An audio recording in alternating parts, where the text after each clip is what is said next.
le monde, j'espère que vous allez bien. Pour moi, ça va super bien. Et je voulais vous remercier parce que nous sommes à 100 sur la chaîne. Wow, wow, wow. Nous sommes à 100. Nous sommes à 100. Nous sommes à 100. Clash.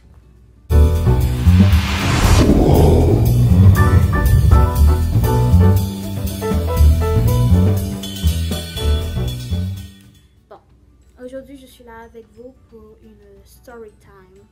C'est quelque chose qui... Bon, désolé si vous voyez que l'éclairage de ça parce que l'éclairage décline, c'est l'après-midi. Peut-être que je n'aurai plus d'éclairage bientôt. Bref, passons. C'est un story time que je me suis dit que je vais vous faire. Comme vous voyez le titre qui est marqué en bas. Ils ont profité de mon innocence. C'est quelque chose qui est arrivé, genre, il y a 5 mois. Et je crois que cette chose-là m'a marqué à vie. Parce que plus jamais je serai celle que j'étais avant cette expérience-là. Bref, c'était il y a 5 mois, je pense. Ma maman m'a envoyé payer les collages à la fac. C'est pas à la fac, on doit payer les collages à la banque. J'ai été à la banque, j'ai payé ça. On m'a donné ma fiche et je suis sortie de la banque, mais j'avais d'autres trucs à faire. J'étais seule et il faisait chaud parce que chez nous il fait toujours chaud et déjà on était en printemps. J'ai fait quelques petits parcours, j'ai fait de la lèche-vitrine et quand j'allais rentrer chez moi, il y a une dame qui m'a accostée. Et quand elle m'a accostée, elle m'a demandé si je connaissais un endroit. Je lui ai dit, madame, je ne sais pas où c'est et j'allais retourner pour m'en aller. Quand la dame a fait un sort d'esclandre, elle a dit, oh, c'est que je ne suis pas de la zone et j'ai besoin de savoir où c'est. J'ai dit, mais madame, je ne sais pas où c'est. Et là, il y a un monsieur qui est apparu. Le monsieur a dit, hé, calme-toi, mademoiselle. La génération de nos jours est tellement bizarre. J'ai dit, non, il n'y a pas de question de la génération de nos jours. C'est juste que je ne connais pas l'endroit et j'ai dit à la dame que je ne connais pas l'endroit. Il n'y a pas de problème de faire un essai. Et là, quand j'allais me retourner pour partir, la dame m'a tenu la main et elle a voulu que je reste. Mais je sais pas, depuis qu'elle m'a tenu la main, je me suis sentie toute bizarre.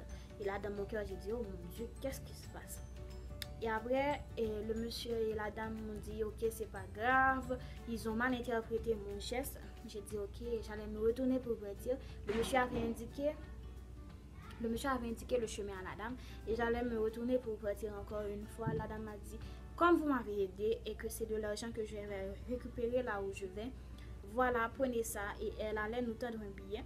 J'ai dit non madame, là vous m'offusquez parce que de un, j'ai pas pu vous aider. De deux, vous allez me donner de l'argent pour un truc que je n'ai même pas fait et j'avais même pas demandé de l'argent. Ça c'est m'offusquer. Et elle a repris ma main, oh tu es gentille, tu es drôle, tu es ceci, tu es cela. Et après j'ai dit ok. Et après elle m'a dit, tu sais, je vais pas te laisser partir avec ce que je t'ai donné. Si tu veux. Et parce que je suis quelqu'un, mon grand-père avait fait quelque chose pour moi et qui me protège et les personnes auxquelles j'ai donné la main vont mourir après 2 jours.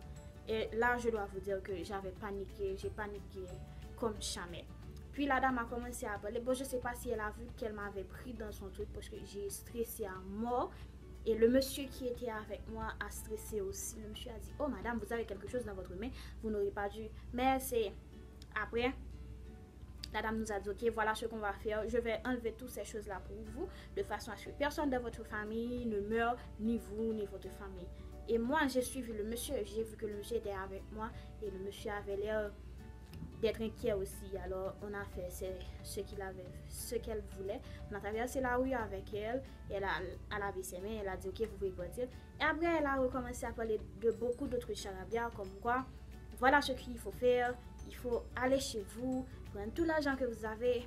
Je doutais un peu, je me suis dit, mais non, avant elle a dit qu'on devait juste se laver les mains. Et maintenant, quand elle a vu, et maintenant elle me dit, il faut aller chez moi, prendre de l'argent, prendre des matériels électroniques. Et quand elle a vu que j'étais un peu sceptique, elle m'a touché encore, mais je ne sais pas encore ce qu'elle m'avait fait. Mais quand elle m'a touché, oh là là, j'ai été j'ai eu une peur, la peur de ma vie. Et elle a commencé à parler de ma mère. Il faut que je vous dise, ma mère, c'est toute ma vie. Quand quelqu'un parle de ma mère, alors vous pouvez prendre tout ce qu'il y a chez moi. Ne parlez pas de ma mère. Et là, j'ai vraiment eu peur. Je me suis dit, non, comment elle sait ça, ces trucs sur ma mère? Je ne sais pas si elle a essayé de deviner selon mon visage. Elle a dit des choses. Et quand elle a vu comment était l'expression de mon visage, elle a saisi l'opportunité. Elle a parlé des trucs de ma mère. Je me suis dit, mais comment elle fait pour savoir ces trucs-là sur ma mère, ces trucs-là sur moi?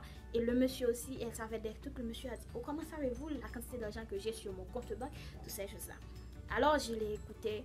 Elle m'a dit de faire tel truc. Je l'ai fait. Elle m'a dit, t'allais chez moi, prendre l'argent, d'apporter, donner mon téléphone. J'ai tout donné comme une idiote là. Je sais pas si j'ai été une idiote, mais cette expérience-là m'a vraiment marqué. J'ai apporté toutes ces choses-là. J'ai fait 3 allées chez moi. Elle m'a dit de prendre les papiers de ma maman. J'ai donné ça. Et je sais même pas comment j'ai fait. C'est après que, quand je réfléchissais, j'ai vu que j'ai été stupide. Mais sur le moment, pour moi, c'était la chose à faire pour protéger ma maman, pour me protéger. Et jusqu'à présent, cette chose-là, pendant que je parle là, ça m'a vraiment marqué. Vraiment marqué. Alors, j'ai tout fait. J'ai apporté les trucs. J'ai fait plusieurs allées, j'ai donné et mon téléphone. Si vous savez, j'ai eu à traîner avec un téléphone de bricaveur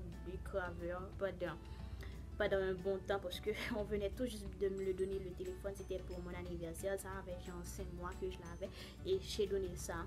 Et quand la dame m'a dit, ok, tu peux remettre tous ces trucs-là, elle me les a remis. Elle m'a dit, tiens, tu peux remettre tes trucs dans ton sac et tu peux partir.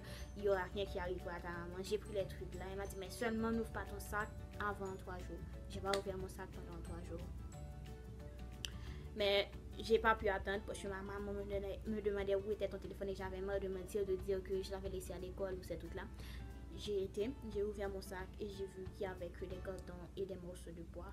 Et alors là, j'ai eu une crise. Ma maman a pensé que j'allais mourir parce que j'étais vraiment, vraiment hystérique d'avoir perdu et l'argent que ma maman avait chez elle, les papiers de ma maman, mon téléphone, mes argents, tout, j'avais tout perdu, tout ce qu'il y avait dans mon sac. La dame avait tout pris.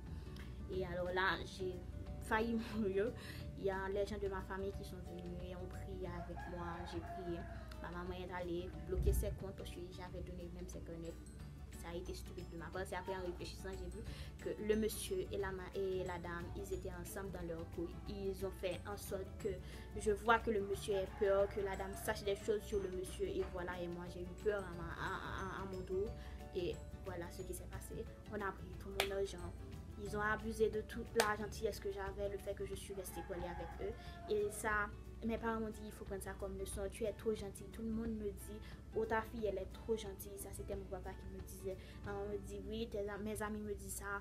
Mon père est venu à la maison et m'a dit, tu sais, je te dis d'arrêter d'être trop gentille avec les gens. Ils te demandent l'heure, tu ne donnes pas, tu marches, tu traces la route. Et là, je me suis dit, voilà, j'aurais dû faire ainsi, à trop vouloir rendre service, à trop vouloir être gentil avec les gens. Ils ont abusé de mon innocence et de ma gentillesse. Alors, plus jamais, je me suis dit, plus jamais, mais ça reste ancré. Même maintenant, même si les gens me demandent quelque chose pour de bien, ça reste un doute en moi et j'ai peur de rendre service à quelqu'un en bien parce que les gens sont devenus trop mauvais, ils abusent de la gentillesse. Déjà dire que ce truc m'a vraiment marqué et que plus jamais je serai la même avec les gens dans la rue, qu'ils soient venus avec une bonne intention ou une mauvaise. Je pense que ce truc là va me mettre une barrière et plus jamais je serai comme ça. Et prenez ça comme exemple, ne soyez pas vraiment trop gentil, même s'ils disent que vous êtes très capricieuse et prétentieuse. Ne soyez pas gentil avec les gens, réfléchissez avant et sortez avec des gens quand vous voulez sortir seul. Voilà, c'était ma story time qui est toujours marquante chez moi, mais je voulais vous le partager avec vous et peut-être épargner à d'autres jeunes filles de vivre la même chose que moi parce que jusqu'à présent, je vois pendant que je raconte l'histoire, ça m'a marqué. Voilà, c'était tout pour aujourd'hui et j'espère revenir avec vous pour d'autres vidéos qui seront plus joyeuses, plus cool. Retrouvez-moi sur mes réseaux sociaux, abonnez-vous, commentez, partagez. Si ça vous est arrivé déjà, alors dites-le moi en commentaire. Voilà, c'était tout pour la vidéo et j'espère vous voir la semaine prochaine encore. Bye bye!